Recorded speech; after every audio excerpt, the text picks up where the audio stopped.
Assalamualaikum warahmatullahi wabarakatuh.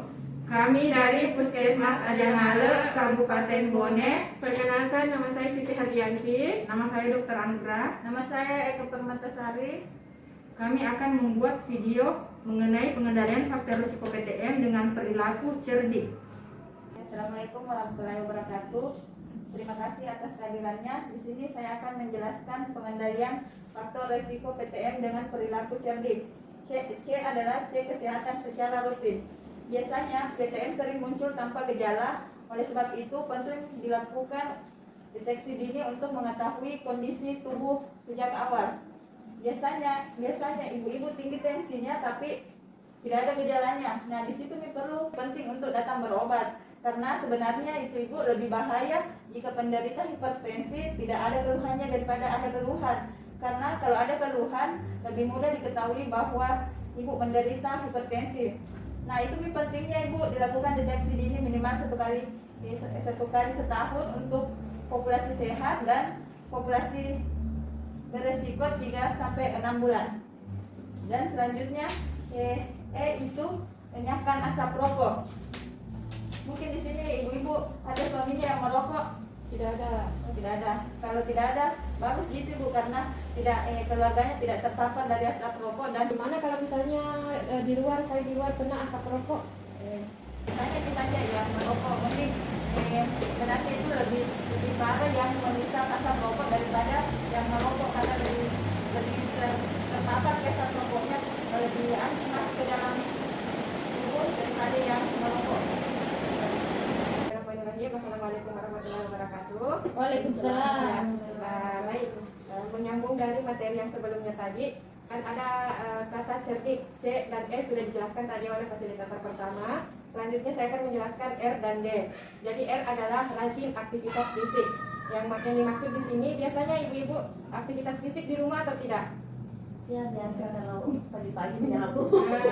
Menyapu, memasak, mengepel, mencuci itu semua termasuk aktivitas fisik. Jadi taska itu biasanya lebih dari 30 menit atau kurang dari 30 menit. Kalau saya Lebih ya, karena ibu-ibu rumah tangga pekerjaannya berat ya. Iya. Nah, aktivitas fisik di sini pengertiannya merupakan suatu gerakan tubuh yang diakibatkan kerja otot rangka dan meningkatkan pengeluaran tenaga. Jadi setiap kita beraktivitas fisik pasti keluar tenaga tak, ya kan? Biasa keluar keringat atau ini aktivitas fisik menjadi indikator dalam mencegah penyakit tidak menular karena ada pengeluaran tenaga dan energi. Jadi terbakar juga kalori-kalori yang ada dalam tubuh tak. Nah, aktivitas fisik beda dengan latihan fisik. Kalau aktivitas fisik kan tadi sudah diketahui. Kalau latihan fisik, ada yang tahu latihan fisik seperti apa? Nah, kalau latihan fisik itu contohnya yang kayak berolahraga yang kayak lari atau jogging.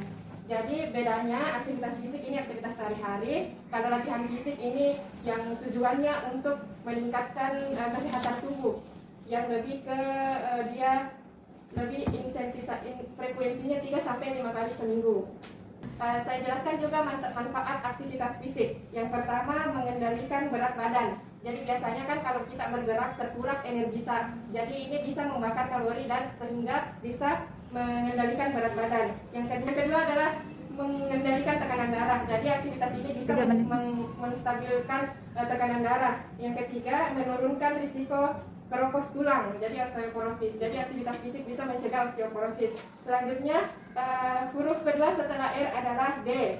Jadi D yang dimaksud di sini adalah diet sehat seimbang. Biasanya kita di rumah ibu-ibu ini biasanya memasakkan keluarganya seperti apa? Sayur, tahu, tempe. Jadi sudah tahu semua nih, ada sayur, ada ikan, ada tempe, pasti ada nasi juga sebagai sumber karbohidrat. Jadi untuk diet seimbang ada yang disebut dengan isi piringku. Jadi biasanya kan yang disebut yang lama itu 4 sehat 5 sempurna. Jadi sekarang ada istilah baru isi piringku. Isi piringku ini terbagi 4. Ini piringnya terbagi 4. Ada karbohidrat yang kayak nasi tadi, bisa diganti dengan ubi. Sepertiganya adalah sayuran. Biasanya kalau makan keluarga atau kita makan banyaknya sayurnya sama tidak sama banyaknya nasinya? Kalau saya tidak tidak pengen nasi daripada nasi Oliver. Jadi memang karena kita orang Indonesia jadi lebih suka nasi. Jadi anjurannya di isi piringku ini nasi harus sama banyaknya dengan sayurnya. Nah, ini anak tak suka tidak makan sayur, Bu? Tidak. Tidak. Nah, dari kecil ini harus memang diajari makan sayur. Jadi sayur ini bukan cuma kuahnya saja, tapi daun-daunnya juga dan isinya sayurnya memang juga harus dimasukkan. Nah, sepertiga sebagiannya ini adalah buah dan lauk. Biasanya buah makan di dalam satu hari buah atau tidak? Jarang ya, karena biasa memang kalau ada nasi kenyang tidak makan buah lagi nih.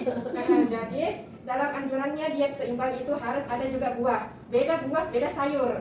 Sayur kan tadi ini sudah sepertiga, buahnya ini yang sepertiganya dibagi dengan lauk. Jadi kalau buah, dia anjurannya harus ada buah setiap hari, biar satu jenis, yang penting ada. Misalnya pepaya, pisang kan setiap hari ada di rumah pasti pepaya atau pisang. Kalau tidak ada boleh beli di apel ke anggur ke. Dan lauk pasti makan semua jadi lauk kan, karena tidak mungkin makan garam dan nasi saja. Oke, jadi itu tadi diet seimbang.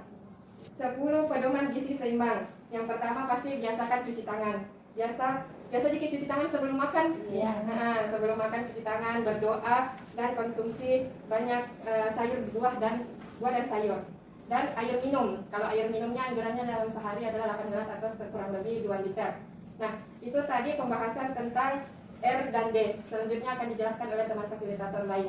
Assalamualaikum warahmatullahi wabarakatuh. Waalaikumsalam warahmatullahi wabarakatuh.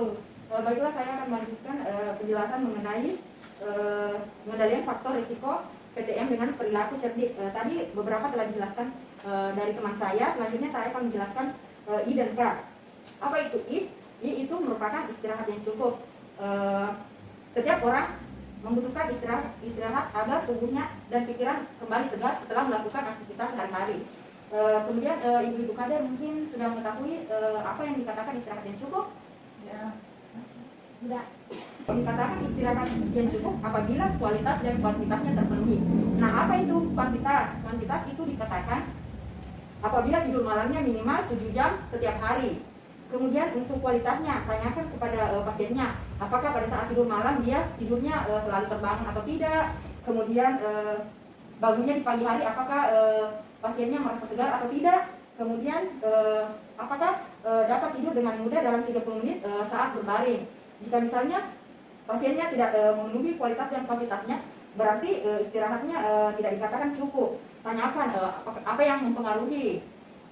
Usahakan untuk mempersiapkan dirinya untuk tidur, misalnya setelah upayakan membersihkan tempat tidur dengan baik, kemudian menyiapkan kamarnya dalam keadaan bersih dan lampu yang remah-remah supaya tidurnya bisa berkualitas dan kuantitasnya bagus. Kemudian adapun manfaat dari istirahat yang cukup itu bisa menjaga agar mood pasien selalu baik, kemudian meningkatkan konsentrasi pasien, mencegah tekanan darah tinggi dan membantu menurunkan berat badan. Kemudian selanjutnya itu K. K itu merupakan kelola stres. Apakah itu stres? Ada yang tahu apa itu stres, ibu-ibu kader? Banyak pikiran.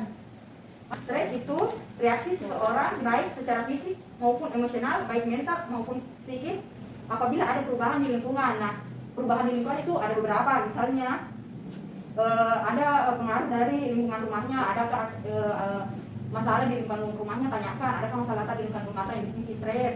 Kemudian di tempat kerjanya apakah ada masalah atau tidak. Kemudian untuk biasanya pada usia-usia sekolah ataupun cara mengendalikan stres itu ada beberapa. Pertama, tanyakan apakah ada masalahnya, ada unek-uneknya atau tidak.